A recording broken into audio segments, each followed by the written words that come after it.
TomoNews presents Pope Francis. Donald Trump versus Pope Francis, the battle for Mexico's border. Donald Trump's been doing a great job of making high-profile enemies throughout his campaign, and he recently added God's right-hand man to the list. Speaking about the Pope's trip to Mexico this past week, Trump said he didn't think the Pope understood the problems the US is facing with the border, and that Mexico's leaders are using him as a pawn. He added that Mexico sends criminals and rapists to the US, and that when elected, he'll erect a 2,000-mile border wall to solve all the problems. In response, Pope Francis is quoted as saying, "A person who thinks only about building walls, wherever they may be, and not of building bridges, is not Christian."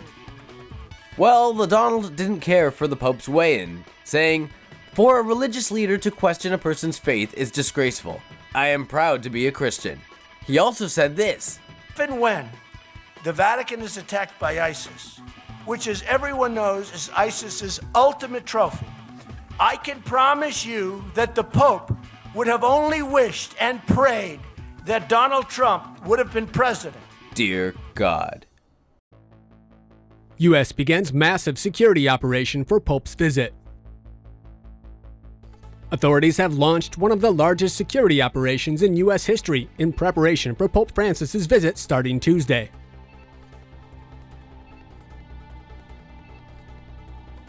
The Pope arrives in Washington, D.C. on Tuesday. He will depart for New York on Thursday and to Philadelphia on Saturday, where he will hold an open-air mass expected to be attended by more than 1 million people. The Secret Service is in charge of coordinating the massive security operation along with the FBI, Capitol Police, Coast Guard, Pentagon, Federal Emergency Management Agency, and local police. Senior members of the Secret Service traveled to the Vatican to meet with the Pope's security force, the Swiss Guard, ahead of the visit. The guards also made multiple trips to Washington for security planning. Vatican officials instructed Secret Service agents not to manhandle the Pope in rope lines, a common tactic used to protect U.S. presidents. U.S. lawmakers are told not to shake hands or touch the Pope as he walks through the House chamber. Up to 90 staff members from 50 agencies will monitor video, radio, and other communications around the clock at the Multi-Agency Communications Center. Security measures will be extremely intense in Philadelphia, where authorities have set up 3 security perimeters. Along the first perimeter, incoming traffic will be blocked along the Delaware River to 38th Street and from South Street North to Girard Avenue. The second perimeter includes the Benjamin Franklin Parkway and independent small areas where no traffic except designated vehicles will be allowed. The third perimeter will include security checkpoints and fencing. Sections of major highways will also be closed. All attendees of the Mass will need to pass through security screening. Prohibited items include ammunition, explosives, firearms, and weapons of any kind, as well as drones, bicycles, balloons, selfie sticks, and animals other than guide animals. Some security experts have questioned whether the level of security will bring about inconveniences that would be too extreme or even counterproductive. Pope Francis visits USA, USA, USA for the first time.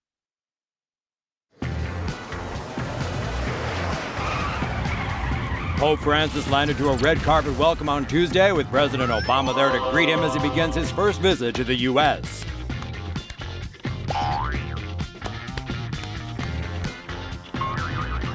Hundreds of guests cheered for Francis before he hopped into a modest Fiat 500L hatchback for a ride back to the Apostolic Nunciature. The Pope's 6-day whirlwind tour will take him to D.C., Philly, and the Big Apple.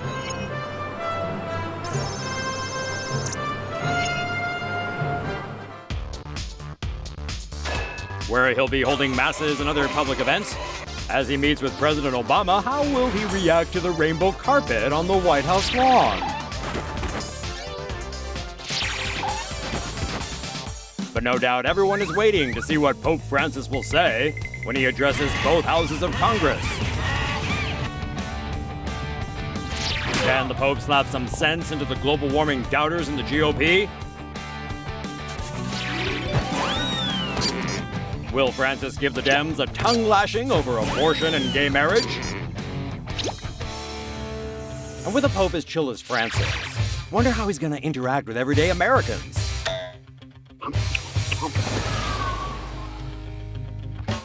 What's the Holy Father going to do with his spare time? What sights will he take in? Either way, it's sure to be one hell of a ride.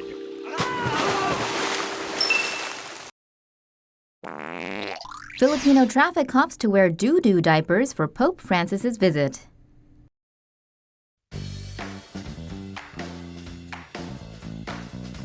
The Philippines has recently had a rash of diaper-related thefts.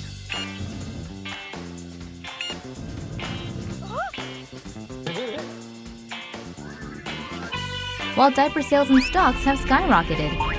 Apparently, Francis Tolentino of the Metropolitan Manila Development Authority is behind the whole thing.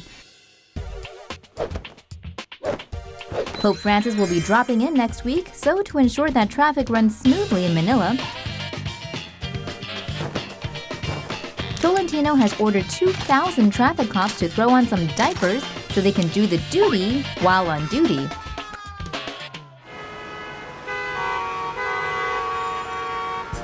Practice makes perfect, so 800 lucky traffic cops will make history this Friday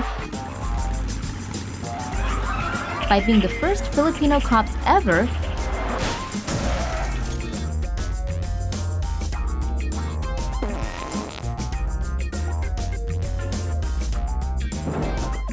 to wear diapers on duty during the 24-hour Black Nazarene procession.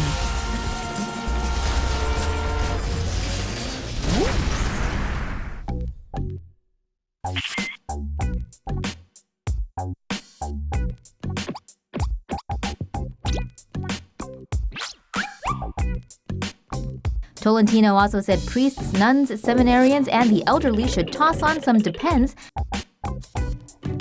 as there won't be enough porta-potties for Pope Francis's January 18th open-air Mass.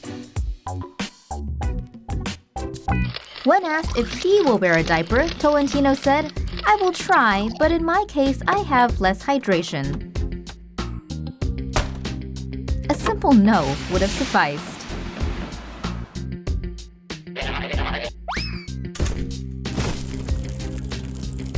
Woman booed and barred from meeting Pope because of boobs. A controversial glamour model was escorted from a public gathering to see Pope Francis due to her attire. Victoria, aged 29, from Argentina, was braless during her attempt to get an audience with the Pope. The crowd also booed her as security guards escorted her away from the Pope and asked her to leave. The busty model is no stranger to controversy and was involved in a scandal just last month after posting selfies of herself and two pilots on an Austral Airlines flight. The pilots allowed the model to enter the cockpit and even sit at the controls. Both pilots were later fired for failing to follow policy and endangering the lives of all those aboard the flight. Victoria has been attempting to get a private meeting with Pope Francis because she says she wants him to forgive her all her sins. It was the reason she traveled to neighboring Paraguay from Argentina to seek an audience with the Pope, but angry crowd members and guards booed and yelled at her to leave because of her outfit. Pope Francis scolds parishioner for almost falling on child. Pope Francis is known for a lot of great qualities: love, understanding, compassion for his fellow man. But just because he's got a warm heart doesn't mean he won't give you a good tongue lashing if you get too grabby. That's what happened here in Morelia, Mexico. As the pontiff greets the crowd, one person gets a little handsy and almost pulls him in. You can see here the Pope nearly falls on a young child in a wheelchair. He then proceeds to lay into the excited well-wisher, saying in Spanish, "Don't be selfish. Don't be selfish." Naturally, Pope Francis gets the rock star treatment everywhere he goes, but groupies beware. If you step over the line, you may end up on the receiving end of this cut-eye. Maybe not a great idea to piss off the messenger of God, Pope Francis warns friend about ripping on his mama.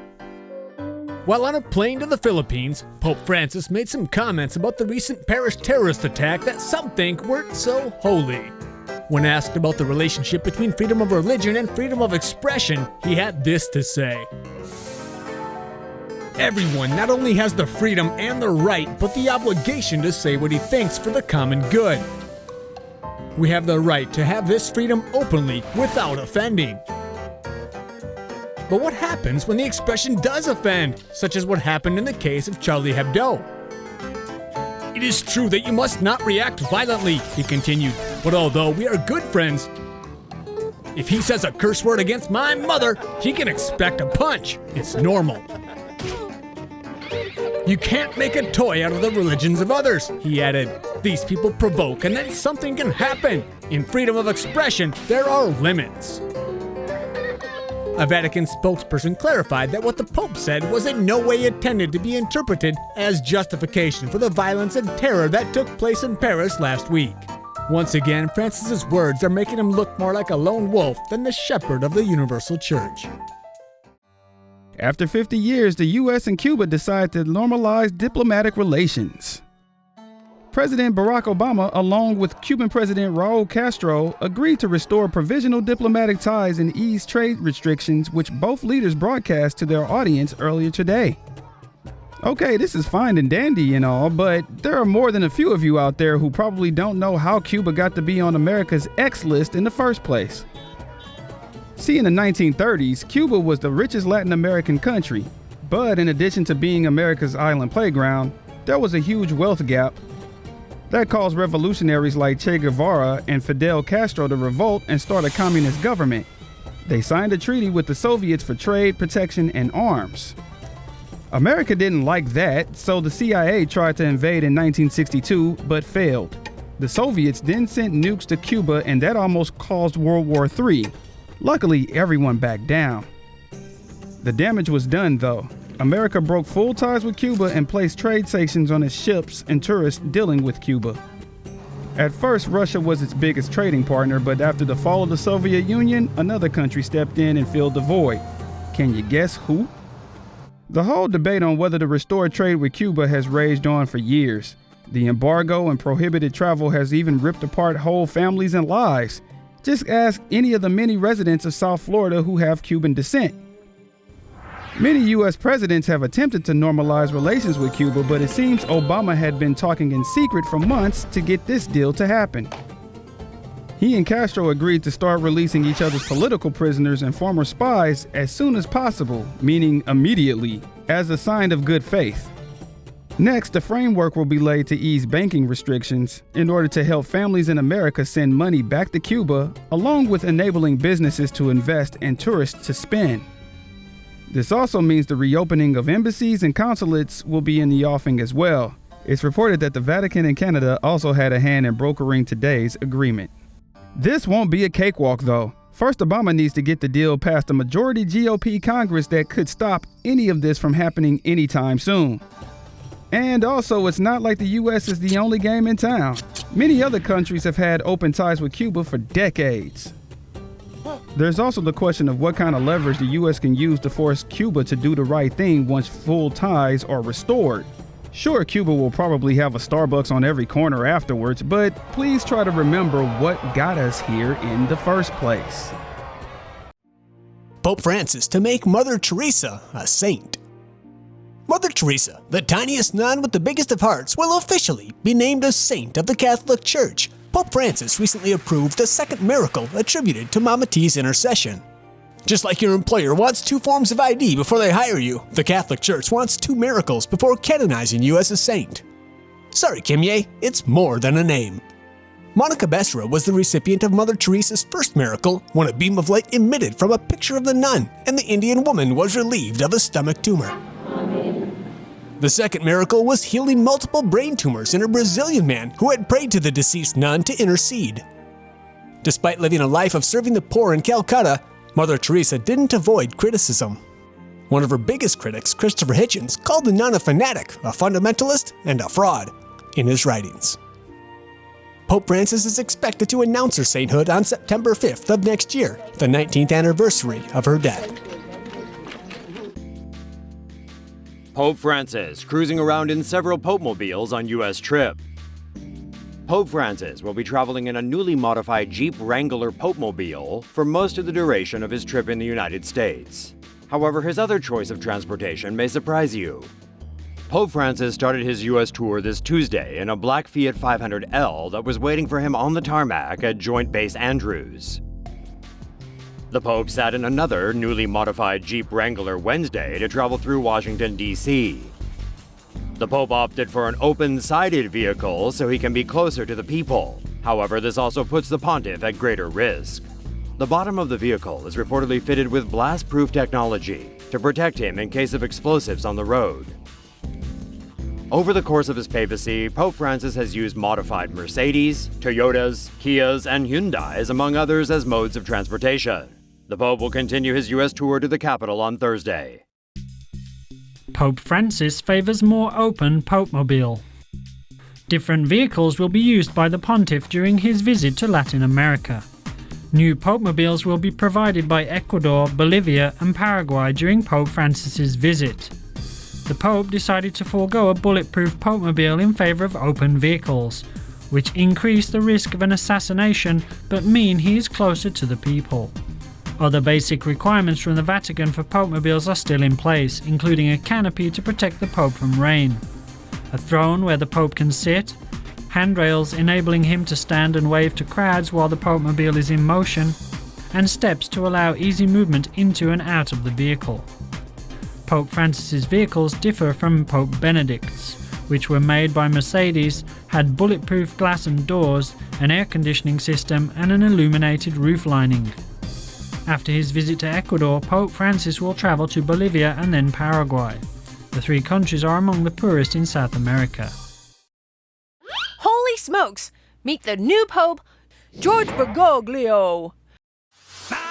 Shortly after 7 p.m., white smoke was seen billowing from the Sistine Chapel chimney in the Vatican. Crowds were surprised to find out George Bergoglio was announced to be the new Pope. This isn't George Bergoglio's first time participating in the Papal Enclave. Rumor has it he nearly beat out Benedict for the title in 2005. Thanks to the in-depth research of journalists around the world.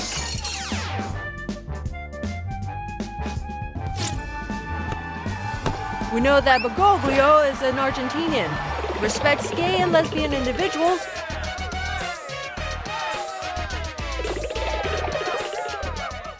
but does not support gay marriage and is against abortion.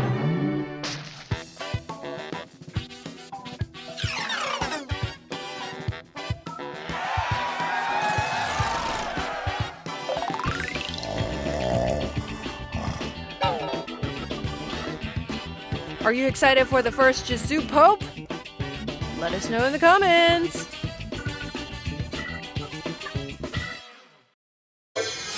Pope Francis sells out Chinese Catholics. So, Pope Francis gave an interview to Asia Times columnist and China Renmin University senior researcher Francesco Siski. And rather than talk about how crappy the country really is, he decided to kiss some panda butt. Pope Francis did not speak of religion or freedom when praising China as a progressive country. But more than a country, with an inexhaustible wisdom, Francis said in his interview. Pope Francis is right, because human rights and religious freedom are totally overrated. And definitely don't need to be mentioned, especially when you're the big boss man of the Catholic Church.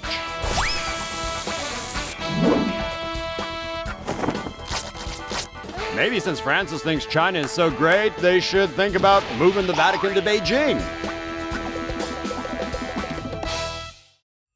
Elite Brazilian police unit to police Rio during World Cup. BOPE, the elite division of Rio de Janeiro's military police, will be on standby to police the city during the World Cup.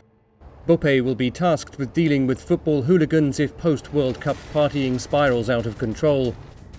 BOPE officers are armed with M4 carbines, Taurus PT-92 pistols, fragmentation grenades, stun grenades, and combat knives.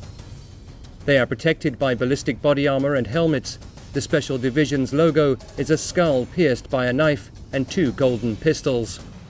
BOPE officers have to endure a demanding training regime that covers jungle warfare and hostage rescue. The training regime also includes running and martial arts. The squad has seen its fair share of controversy, as it is often criticized for using excessive force.